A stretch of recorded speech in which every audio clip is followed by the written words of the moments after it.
Next जो है energy generating, ठीक है, कौन सा है, एनर्जी जेनरेटिंग और पे ऑफ फेज देखते हैं, ठीक है। तो यहाँ पे देखते हैं एनर्जी जनरेटिंग और पे ऑफ फेज। एनर्जी जेनरेटिंग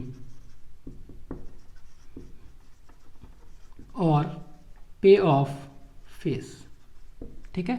तो एनर्जी जनरेटिंग और पे ऑफ फेज में क्या होता है, तो नाम से लग रहा है कि इसमें क्या होगा, एटीपी का फॉर्मेशन होगा, ठीक है। एटीपी और बताए थे NADH का फॉर्मेशन होगा इस फेज में, ठीक है।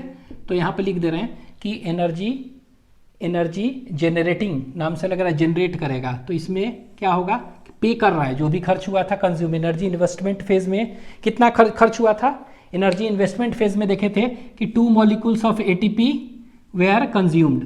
अब एनर्जी जनरेटिंग में वो जो खर्च हुआ था फिर से बनेगा कुछ, तो देखते हैं क्या बन रहा है। तो इन दिस फेज 4 ATP, याद रखना है कितना, 4 ATP and 2 NADH plus H plus are produced, ठीक है, ये बनता है, ठीक है।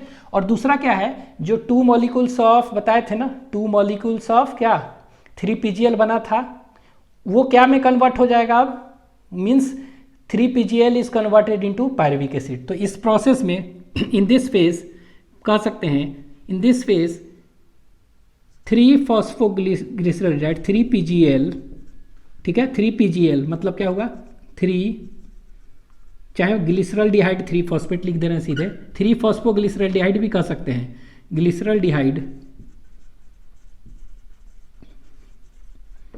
3 फॉस्फेट इज कन्वर्टेड इनटू क्या में ये चेंज हो जाएगा, पायरुविक एसिड में, ठीक है, is converted into PYRUVIC pyruvic acid. तो यहाँ पर देख रहे हैं कि 3PGL जो है वो क्या में कन्वर्ट हो जाएगा, वो पायरुविक एसिड में, और इसमें 4 ATP और 2 NADH बन रहा है इस फेज में, ठीक है। अब हम देखते हैं कि कैसे जो 2 मॉलिक्यूल्स ऑफ 3PGL बना था एनर्जी इन्वेस्टमेंट में, PGL बन गया था, अब उससे आगे पायरुविक एसिड कैसे बनता है, ठीक है। तो यहाँ बनाते हैं PGL का स्ट्रक्चर। तो PGL का स्ट्रक्चर हम देख चुके थे, यहाँ 3 कार्बन का स्ट्रक्चर था, ठीक है। हम बना रहे हैं क्या, 3PGL ग्लिसरॉल्डिहाइड 3 फॉस्फेट, ठीक है। तो यहाँ पर हम देखे थे ग्लिसरॉल्डिहाइड है ना, तो एल्डिहाइड है, तो CHO यहाँ पर क्या हो जाएगा, उसी तरह OH H, और ये 3PGL फॉस्फो कहाँ है, 3 पर है ना, तो CH2OH, ये देखिए ये 3 पर फॉस्फेट है, ग्लिसरॉल्डिहाइड है, ठीक है, CHO यही था ना ये। अब ये क्या हुआ, ये कन्वर्ट होता है क्या में, ये देखेंगे ये कन्वर्ट होगा 1,3, ठीक है, ये क्या में कन्वर्ट होगा, लिख दे रहे हैं 1,3 बिस phosphoglycerate,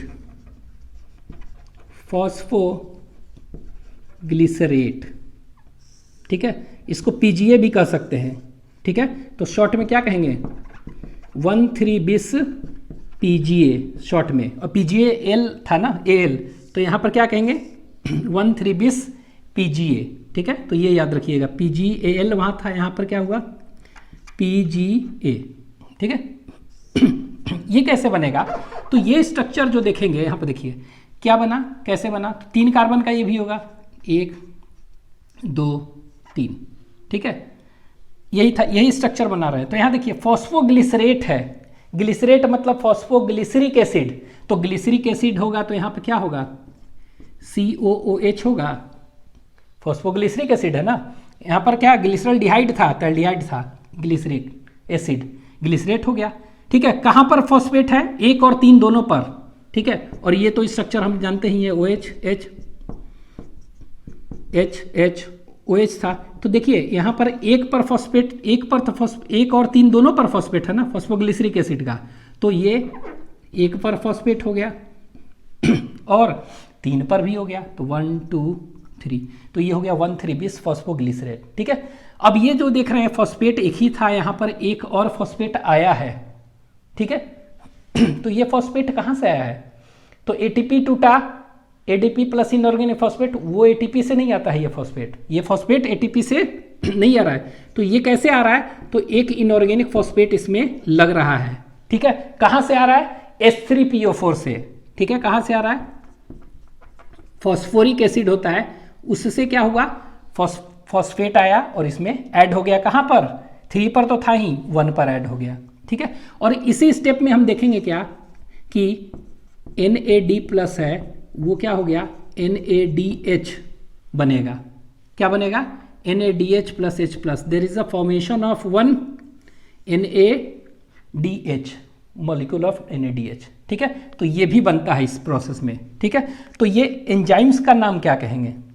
this enzymes is known as, इस एंजाइम को हम कहेंगे फॉस्फोग्लिसरल्डिहाइड, तो था ही फॉस्फोग्लिसरल्डिहाइड, ठीक है। कौन सा था? 3 फॉस्फोग्लिसरल्डिहाइड, और ये डिहाइड्रोजिनेज कहेंगे, डिहाइड्रोजिनेज, ठीक है। और इस प्रोसेस को क्या कहेंगे? तो एंजाइम डिहाइड्रोजिनेज, क्योंकि यहाँ पर क्या हुआ है? NADH बन रहा है ना, ऑक्सीडेशन वगैरह हो रहा है, तो ये NADH ऑक्सीडेशन हो रहा है ना, तो इसीलिए इस प्रोसेस का अगर नाम कहेंगे, क्या कहेंगे? तो this process is termed as oxidation of PGL, ठीक है। तो क्या कहेंगे? इसको कह सकते हैं ऑक्सीडेशन ऑफ क्या? 3PGL फॉस्फोग्लिसरल डिहाइड, ठीक है। तो ये हो गया प्रोसेस का नाम। अगला आगे देखते हैं। तो ये 1,3-bis PGA बन गया है, ये क्या होगा? 3PGA बन जाएगा। ये क्या में कन्वर्ट होगा? ये कन्वर्ट होगा 3PGA में। तो 3PGA कैसे बनाएंगे? ये लीजिए, 2 3 था, ठीक है, 3 ही कार्बन है ना, तो 3 कार्बन है, तो 3PGA देखते हैं। 3 कार्बन, 1 2 3, ठीक है। इसको लिख दे रहे हैं 3PGA। तो 3PGA मतलब क्या हुआ? 3 फॉस्फोग्लिसरेट। क्या है? 3PGA मतलब 3 फॉस्फोग्लिसरेट, ठीक है। 3 फॉस्फोग्लिसरेट, ये लीजिए 3 फॉस्फोग्लिसरेट, तो इसको शॉर्ट में हम 3PGA कह रहे हैं, ठीक है। 3PGA कैसे बनेगा? 3PGA, तो यहां देखिए यही स्ट्रक्चर बना लेते हैं, सेम यही था ना structure, same structure, OP OH H, पहले यही स्ट्रक्चर बना रहे हैं ये, ठीक है। ये देखिए फॉस्फोग्लिसरेट तो था ही, लेकिन क्या है? 3 पर, 1 पर नहीं है, अब 1 हट गया, केवल क्या है? तो यहाँ पे क्या हो जाएगा? फॉस्फोग्लिसरिक एसिड है ना, तो COOH हो जाएगा ना, ठीक है। तो COO माइनस कह सकते हैं, चाहे हम H लिख दे रहे हैं।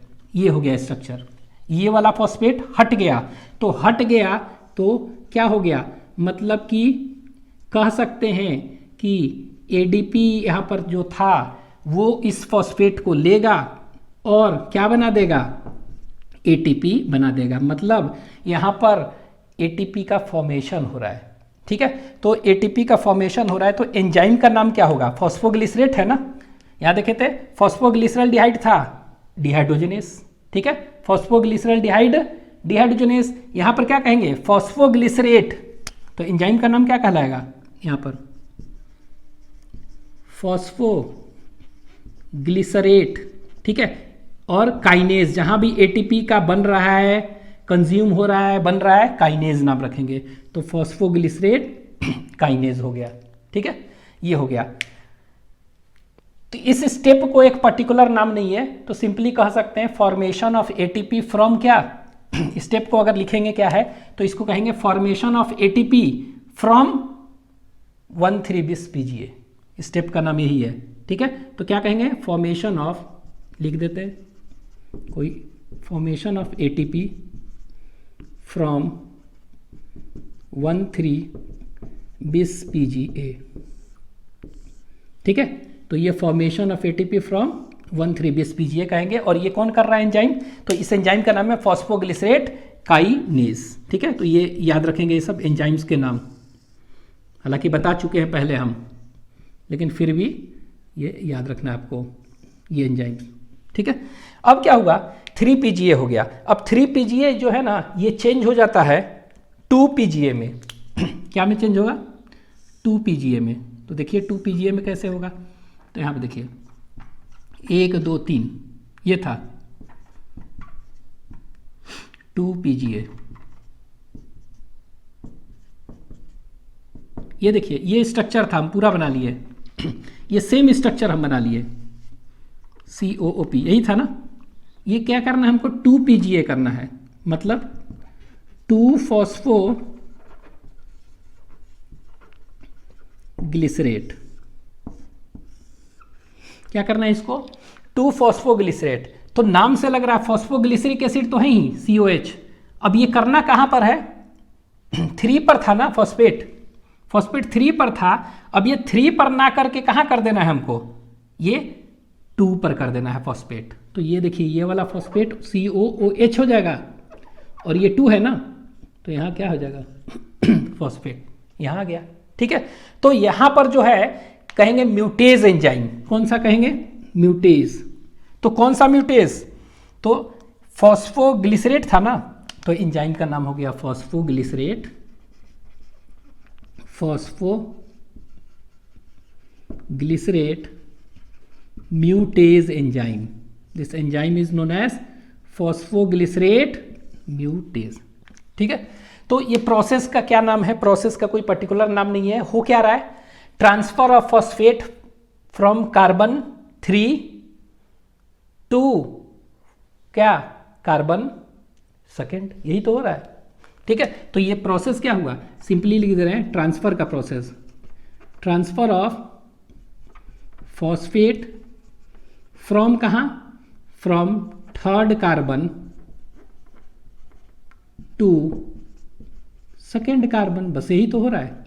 ठीक है, तो ये हो रहा है। तो एक तरह से आप कह सकते हैं आइसोमेराइजेशन भी हो रहा है, कह सकते हैं ना, आइसोमेराइजेशन ऑफ फॉस्फोग्लिसरेट, ये 3 से 2 में हो रहा है। ठीक है, तो ये स्टेप हो गया। और ये एंजाइम्स कौन सा इन्वॉल्व है, एंजाइम्स इन्वॉल्व जो है ये है, तो इसमें एंजाइम्स ये है, इसमें एंजाइम्स ये है, इसमें एंजाइम ये है। ठीक है, अब अगला जो होगा कि 3 PGA 2 PGA में होगा। अब ये 2 PGA जो है ना, ये क्या होगा ये पेप बनाएगा। ये क्या बनाएगा, पेप, फॉस्फोइनॉल पायरुवेट कहते हैं। क्या बनाएगा, फॉस्फोइनॉल पायरुवेट। तो देखिए पेप क्या होता है, फॉस्फोइनॉल पायरुवेट कैसे बनाएगा, तो यहाँ पे देखिए स्ट्रक्चर क्या था, यहाँ ध्यान दीजिएगा। ये स्ट्रक्चर जो था, हम वही स्ट्रक्चर लिखने का कोशिश कर रहे हैं। पहले हम वही स्ट्रक्चर लिख रहे हैं और फिर बताएंगे क्या करना है।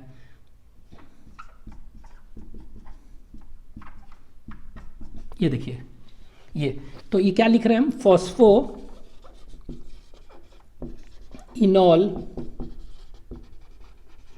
पायरुवेट। क्या कहेंगे इसको, फॉस्फोइनॉल पायरुवेट, PE पेप, तो इनॉल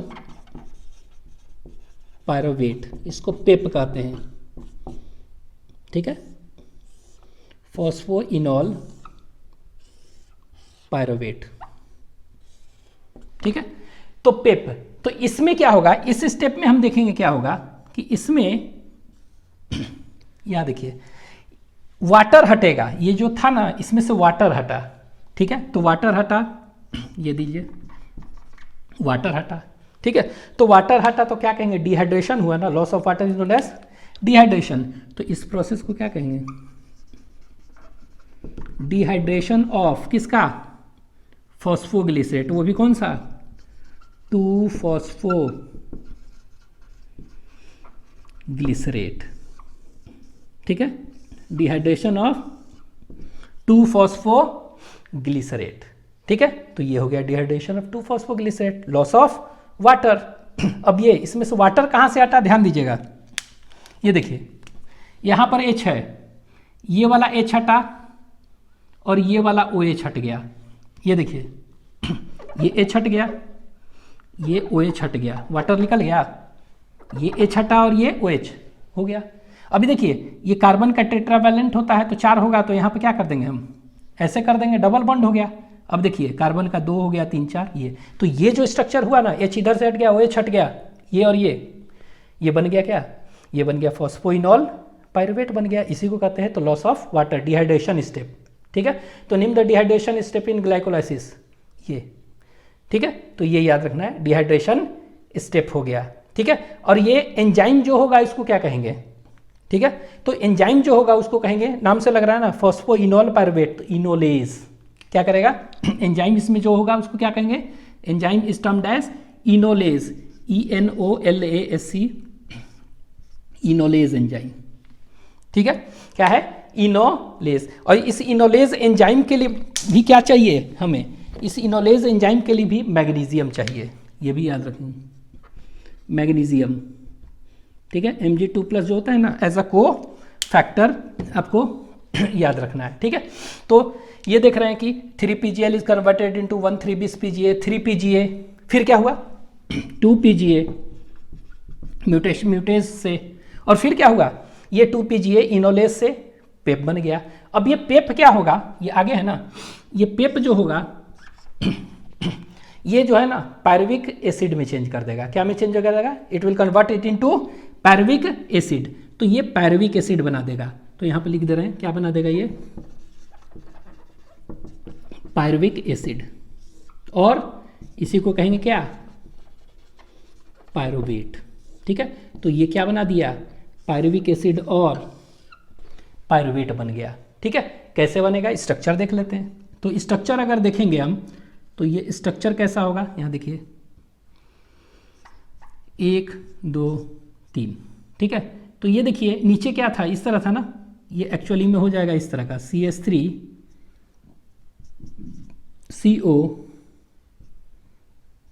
COOH। ये देखिए इसको क्या होता है? CH3COOH, CH3COOH, ये बन गया पायरुविक एसिड। ठीक है, तो यही देखिए CH, यहाँ देखिए COH तो है ही, CO है, ये फॉस्फेट क्या हुआ? हट गया, तो हट गया, ये फॉस्फेट हट गया, ये देखिए ये हट गया।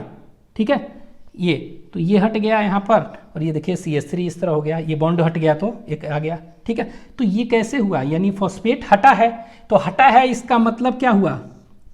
मतलब कि ADP होगा कोई, उसमें फॉस्फेट ये लगा होगा, और ये क्या बना दिया होगा? ATP बना दिया। ठीक है, तो ये क्या हुआ? यहाँ पर भी हम क्या देख रहे हैं कि इस पूरे स्टेप में 4 ATP बन रहा है और 2 NADH। तो यहाँ पे देखिए एक NADH यहाँ बन रहा है, एक ATP यहाँ बन रहा है और एक ATP 2। तो इस तरह के क्या है, 2 मॉलिक्यूल बने थे ना 3PGL, तो 2 मॉलिक्यूल ये बनाएगा तो क्या होगा? डबल हो जाएगा ना, 2 4 हो गया, और ये 1 1 2। ठीक है, तो ये याद रखना है। ये जो एंजाइम यहाँ पर होगा, ये एंजाइम इसको कहेंगे that is known as pyruvate. Pyruvate हम बताए थे जहां भी ATP कंज्यूम बने उसको क्या है? काइनेज। तो पायरुवेट काइनेज एंजाइम है। ठीक है, और ये पायरुवेट काइनेज एंजाइम जो है ना, इसके लिए क्या चाहिए? इसके लिए भी चाहिए मैग्नीशियम। क्या चाहिए? मेनली मैग्नीशियम, लेकिन याद रखिएगा potassium is also needed for it. ठीक है, तो पायरुवेट काइनेज के लिए कोएक्टिवेटर, ठीक है, कौन सा चाहिए? मेटल आयन, तो potassium also. Pyruvate kinase magnesium और पोटेशियम दोनों। ठीक है, ये हो गया। और इस स्टेप को क्या कहेंगे? तो स्टेप का कोई काम, फॉर्मेशन ऑफ क्या? पायरुवेट। तो उसी तरह फॉर्मेशन ऑफ